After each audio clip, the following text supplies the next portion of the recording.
Prime Minister Ahmet Davutoğlu has completed the first round of coalition talks with other party leaders, delivering warm messages after each of the three meetings, inevitably raising hopes for the second round that will be conducted next week despite the absence of any concrete commitments from any party.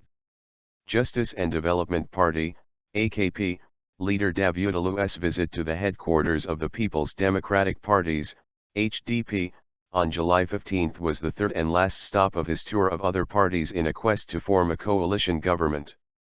It was also the longest meeting so far, as it took longer than Davutoğlu's meetings with both Republican People's Party, CHP, leader Kemal Kılıçdaroğlu and Nationalist Movement Party, MHP, leader Devlet Bahçeli earlier this week. Meanwhile, the AKP leader said he considered the HDP's rhetoric had changed for the better since the June 7 election results showed the need for a coalition government.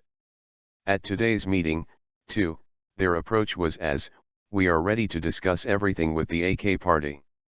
Having this approach is appropriate, Davutoğlu said. During the meeting, Davutoğlu was accompanied by Deputy Prime Minister Yalın Akdoğan, Food, Agriculture and Livestock Minister Mehdi Eker, former Interior Minister Efkan Ala, Adıyaman Deputy Adnan Boynikara and Erzurum Deputy Zahra Taksinlioglu. Demirtaş and the other co-chair of the HDP, Figen Aksekta, hosted the AKP delegation along with HDP Deputy Parliamentary Group Chairs, Dries Balukan and Pervin Buldan and Ankara Deputy Srr Shuriya Under and a member of the party's Central Executive Board, MYK, Zeynep Karaman. Balukan, Buldan, and Under have been among the frequent visitors to jailed PKK leader Abdullah Öcalan as part of the government-led resolution process aimed at ending the three-decade conflict between Turkey's security forces and PKK militants. Both Akdoğan and Ala have been visibly active during the process as well. Elsewhere, speaking at a joint press conference with Balukan and Buldan, Under described the meeting open, transparent, and useful. "We found the opportunity to convey our three fundamental principle approaches under the title of peace, democracy, and justice," Under said.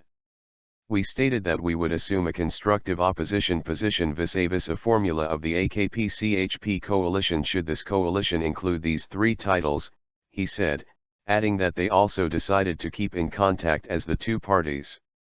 MHP leader Bahçeli, who met with Davutoğlu on July 14, meanwhile, released a written statement on July 15. Under today's conditions in Turkey, the formation of a coalition by the AKP and the CHP should be accomplished without losing time. If this is not considered sufficient, then the HDP should also be affiliated in the partnership to be built, Bahçeli said in a statement delivered to an online news site, Edikhaber.